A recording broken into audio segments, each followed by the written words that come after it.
Beginning, The Prisoner in the Ruins. Kayla didn't cry. Not because she lacked feeling, but because tears were useless here. The ruins of Dravok Station stretched for miles, twisted metal, scorched panels, and the skeletal remains of ships too large to lift. The sky above was thick with ash and radiation storms, and the wind screamed like the cries of forgotten souls. She had been captured by the mercenary battalion known only as the Crimson Talons, a human-led faction that had conquered many outer colonies. They weren't known for mercy. Kayla, a member of the Azurian High Guard, had been left wounded and chained in the rubble of her former ship, bleeding into the dust, with her life measured in heartbeats. Her limbs were bruised, torn from skirmishes. Her armor, once ceremonial and elegant, was broken, blackened, and useless. Kayla pressed her palms to her wounds, tasting blood in the back of her mouth. "This is it," she whispered to herself. "This is how it ends." She closed her eyes, imagining the blade of the talons coming down, imagining herself swallowed whole by their greed, her species extinguished in a single heartbeat. But when she opened her eyes, she saw something that made her hesitate, a figure emerging from the smoke. Not another mercenary. Not another predator. A human soldier. The soldier's approach. He was tall, bulky in armor, but not the menacing kind that Kayla had expected. His helmet was cracked, visor scratched, yet his movements were careful, deliberate. He paused before the ruins where she lay, scanning the wreckage. Kayla froze. She had no weapon, no allies, no leverage. He crouched a few meters away, hands raised. "I'm not here to hurt you," he said. His voice was calm, strange in a world that had only offered screams. "Do you need help?"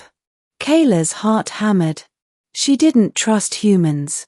Stories of her ancestors' encounters with them were filled with terror and betrayal. Every instinct screamed to fight, to bite, to flee, but her body wouldn't cooperate. She was too weak, too wounded. Why shouldn't I fight?" she rasped. He shook his head slowly. "Because I don't want to hurt you. Look, my unit, they'd leave you for dead. But I can't. I can't let you die here." Her chest tightened. Compassion from a human soldier? Impossible. Yet she couldn't look away. I'm Kayla of the Azurian High Guard," she said, voice trembling. "You could kill me." He knelt slightly closer, maintaining distance. "And yet I'm choosing not to. That's all you need to know." For the first time in hours, Kayla dared to hope. The tenderness of survival. The human didn't rush. He moved methodically, surveying the ruins, selecting materials and tools from his pack. Kayla watched, wary, as he began crafting a makeshift stretcher from jagged metal beams. "I'm going to get you out of here," he said. Her ribs protested when he gently lifted her, taking care not to aggravate the bruises across her torso.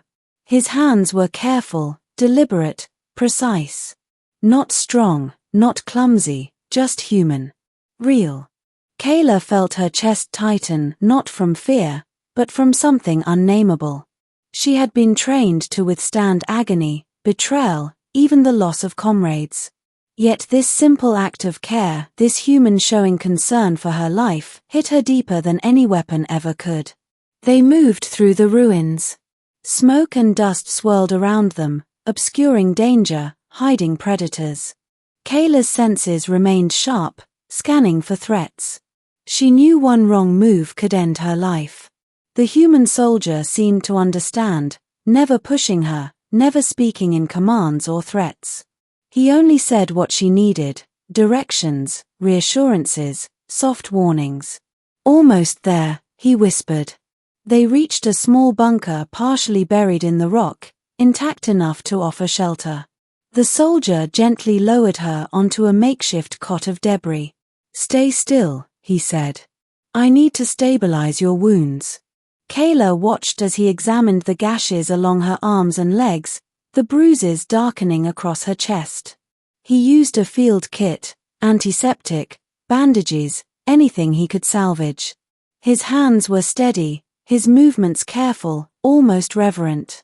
"Why are you doing this?" she asked quietly. The soldier met her gaze through his cracked visor. "Because someone has to care. Not all humans are like the Talons." Her heart tightened. For centuries, Azurians had been told humans were cruel, that their empathy was a myth. And yet, here he was. "You could leave me to die," she whispered. He shook his head. "And I won't." The first shock. Night fell, and the ruins glowed faintly under the twin moons. Kayla, bandaged and supported, tried to rest, but sleep eluded her. "Are you cold?" the soldier asked, offering a thermal blanket from his pack. She nodded, and he draped it over her shoulders carefully. They sat in silence. The distant sounds of other humans scavenging in the ruins punctuated the quiet. Finally, she whispered, "I thought I was doomed. I thought I would die alone, here, and no one would care." He leaned against the wall, armor clanking softly. "You're not alone. Not anymore." Kayla looked at him, her silver blue eyes glimmering with unshed tears. She wanted to believe him, but trust was hard-earned. She'd been betrayed before, left for dead by humans and her own allies alike. Yet the warmth in his tone, the gentleness in his actions, it was real. He extended a hand, careful not to touch her. "When you're ready, I can help you stand.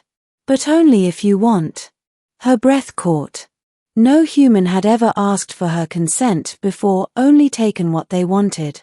I want to try," she said, voice trembling. He helped her sit, then stand, holding the stretcher steady, never once forcing her. Step by careful step, she moved through the debris with him at her side. It was slow. It was painful. And it was astonishingly tender. The enemy returns. Just as they neared the exit from the ruins, a squad of crimson Talons emerged from the shadows. Weapons aimed, voices shouting. "There!" The Azurian, one cried. Kayla froze, ready to accept her fate. She expected the strike, the violence, the end. But the human soldier stepped in front of her. "Stay behind me," he shouted. They fired. He deflected, dodged, and maneuvered with the precision of a trained warrior.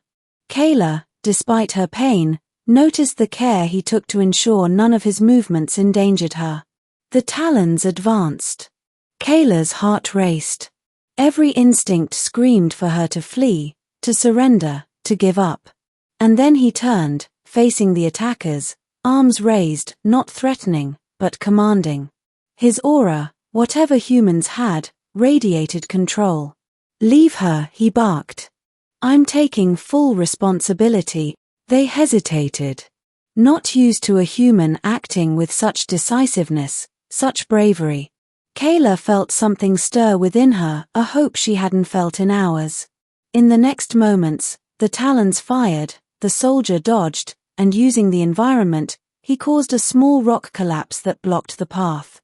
They were trapped. Temporarily. He turned back to her. "Go. Keep moving. I'll cover you." Kayla, overwhelmed with emotion, nodded. Climax, the choice of compassion. Kayla realized then that this human, this soldier, was not only saving her life physically, but emotionally. She had never encountered such uncalculated kindness, such unselfish bravery. He was risking everything, not for orders, not for payment, not for glory, but because he chose to help. She wanted to say thank you. She wanted to touch him. But she also remembered the danger, the warnings. Then, against her fear, she stepped closer. "Thank you," she said softly. He looked at her, visor cracking slightly as he smiled. "You don't have to thank me. Just survive. That's enough." She swallowed. "But, how can I repay you?" He shook his head. "You don't. Just live, Kayla. That's all I need." The sincerity in his voice broke something inside her, a bond forming not by blood, not by law, but by trust and kindness. Escape. Together, they maneuvered through the ruins to a small, hidden shuttle the soldier had commandeered.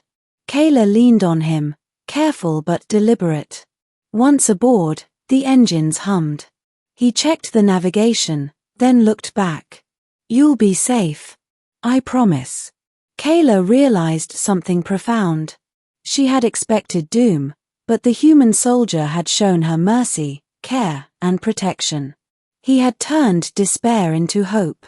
She closed her eyes briefly, letting herself feel it fully. She was not doomed.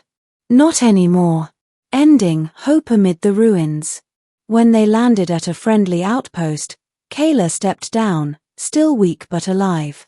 She looked at the soldier, the man who had defied every expectation of cruelty and danger.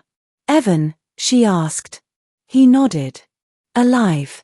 And I'm glad you are too." Kayla finally smiled, tentative, fragile, but real. "Thank you, for saving me. For everything." Evan shrugged, modest but firm. "You don't owe me anything. Just promise me you'll live, fight, and see tomorrow." She nodded.